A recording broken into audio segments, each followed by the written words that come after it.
আমার সাথে আমার কিছুদিন আগে মনে করেন 6 মাস আগে আমার হাজবেন্ডের লগে একজন তারা বন্ধুত্ব আছিল আর কি।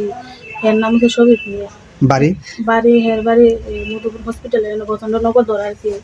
তো হে আমরা বাড়ি ঢুকছে হের লোক বন্ধুত্ব হয়েছিল। হের বউ বাচ্চা আছে, আমিও জানি না, কেউ জানে না।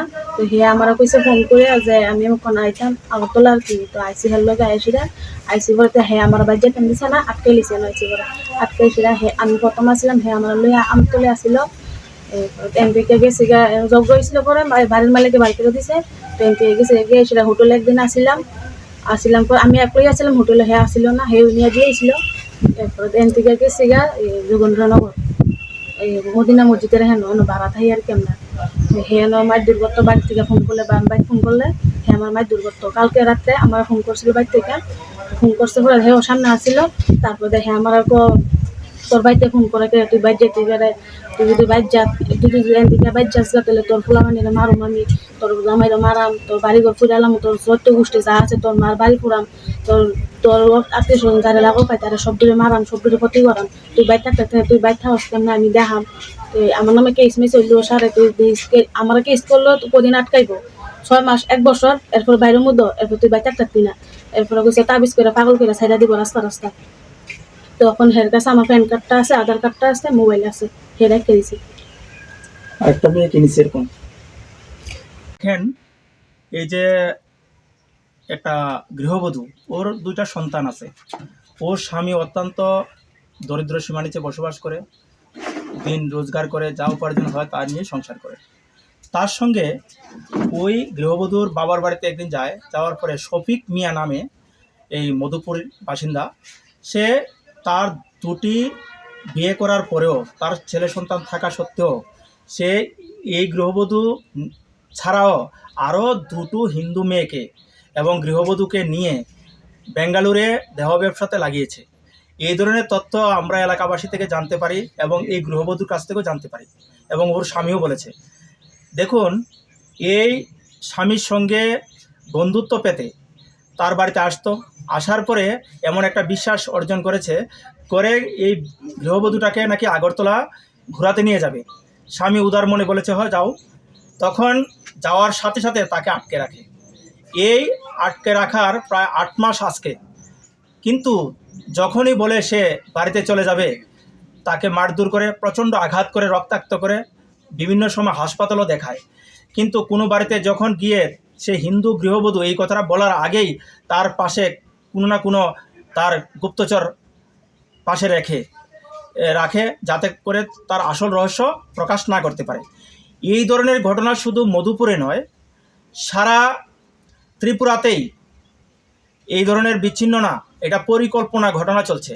কেউ কেউ ভাবছেন এটা বিচ্ছিন্ন ঘটনা নয়, ওদের একটা উদ্দেশ্য হিন্দু মেয়েদেরকে, গৃহবধূদেরকে ভালোবাসার ফাঁদে ফেলে বিভিন্ন রাজ্যে পাচার করা এবং ধর্মান্তরিত করা। আজকে আমরা গতকালকে আমি কলকাতা থেকে আসি, মুর্শিদাবাদ নয়াপাড়া ওই নবগ্রাম বলে একটা জায়গা আছে, সেখানে আমাদের ত্রিপুরার গৃহবধূ এবং মেয়ে 30 জনের উপরে এখানে রাখা হয়েছে চুল বিক্রি করতে এসে, রাজমিস্ত্রি কাজের নামে এবং বিভিন্ন ঠিকাদারি কাজের নামে এসে আমাদের গৃহবধূ এবং মেয়েদেরকে ফাঁসিয়ে ওই জায়গাতে নিয়ে যায়। আমরা তার অ্যাড্রেস অনুযায়ী মুর্শিদাবাদেও যাই, সবাইকে উদ্ধার করব, কিন্তু তার মধ্যে আমরা 3 জনের অ্যাড্রেস পেয়েছি, আর বাকি জনের কোনো হদিশ পাওয়া যায়নি। এইভাবে এই মেয়েটাকে, এই গৃহবধূটাকেও আজকে নাকি পরিকল্পনা মাফিক এখানে নাকি কোরআনে গোলাগুলি হয়েছে বর্ডার সীমান্তে, একজন নাকি মাফিয়া মুসলিম, সে নাকি তার সাথে আলোচনা করেছে ওই মেয়েটাকে বাংলাদেশে নাকি পাচার করবে। এই খবর পেয়ে আমরা তড়িঘড়ি এখানকার বিধায়িকা অন্তরা দিয়ে আমাকে ফোন করেছে এবং এলাকার কিছু সমাজসেবী যাদবদা, দীপঙ্করদা, ওরা আমাদেরকে ফোন করেছে। ফোন করার সঙ্গে সঙ্গে আমরা পরিকল্পনা নেই গৃহবধূটাকে কীভাবে উদ্ধার করা যায়। উদ্ধার করার পর জানতে পারি গতকালকে যাওয়ার বা স্বামীর ঘরে ফিরে আসার জন্য চেষ্টা যখন করেছিল, তাকে নিয়ে যোগেন্দ্রনগর মদিনা মসজিদের পাশে আপন ভুইয়া নামক এক ব্যক্তির বাড়িতে ভাড়া রাখে। ওনাকে আমরা ফোন করি, উনি বলে আমরা আমাদের বাড়িতে রয়েছে, কিন্তু আমরা কি করব। আমি বললাম যে ও স্বামীর সাথে ডিভোর্স হয় নাই, এটা তো অবৈধভাবে আপনারা রাখছেন, আপনারা কি জিজ্ঞাসা করতে পারেননি? বলছে আমরা এত কিছু জানি না, আমরা পারবো না, এই তাদের উত্তর। কিন্তু ও আজকে যদি সঠিক বিচার না পায় এবং আসামি যদি রেহাই পায়, তাহলে শুধু আজকে এই গৃহবধূ নয়, প্রত্যেকের ঘরের মেয়ে ছেলেদেরকে রাখা অত্যন্ত কষ্টকর হবে।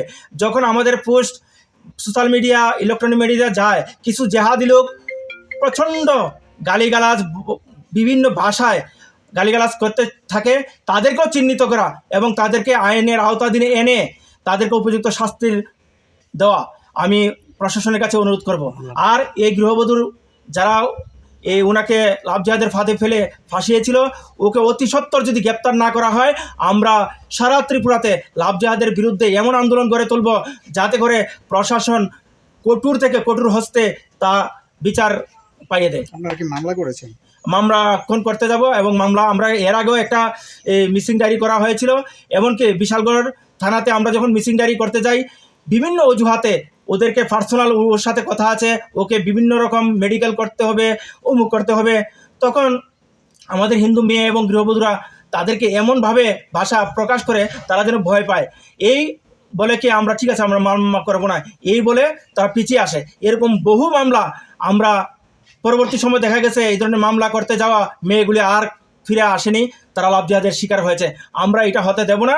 আজকে আমরা সঙ্গে যাব, মামলা করব, সঙ্গে সঙ্গে থানা কর্তৃপক্ষ যেন অতি সত্বর পদক্ষেপ নেয়। আপনি যে অভিযোগটা করেছেন এটা তো পুলিশ প্রশাসন পুরোপুরি কাট করে এসে দাঁড়িয়েছে। পুলিশ প্রশাসন কাঠগড়ায় নয়, কিছু কতিপয় পুলিশ আধিকারিক এবং পুলিশ কর্মী তারা এই ধরনের আসামির পক্ষে আলোচনার মাধ্যমে এই ধরনের কেসগুলিকে হালকা করে, এবং রাজনৈতিক কিছু নেতৃত্ব রয়েছে যারা রাজনৈতিক ভোটের আশায় আমাদের হিন্দু মেয়ে এবং গৃহবধূকে লাভ জেহাদের হাত থেকে মুক্তি পাওয়ার জন্য আমাদের সহযোগিতাও নিয়ে না, তারাও কোনো চেষ্টা করেন না। তাদের বিরুদ্ধে আমরা পদক্ষেপ নেব। এই গৃহবধূকে আজকে আপনারা করতে আমরা উদ্ধার করেছি আজকে এই বরতলা থেকে। আমরা যোগেন্দ্রনগর যখন যাওয়ার উদ্দেশ্যে রওনা দিয়েছি, আমাদের কর্মকাণ্ড দেখে ওরা ভয় পেয়ে অতি সত্বর গৃহবধূকে ছেড়ে দেয়।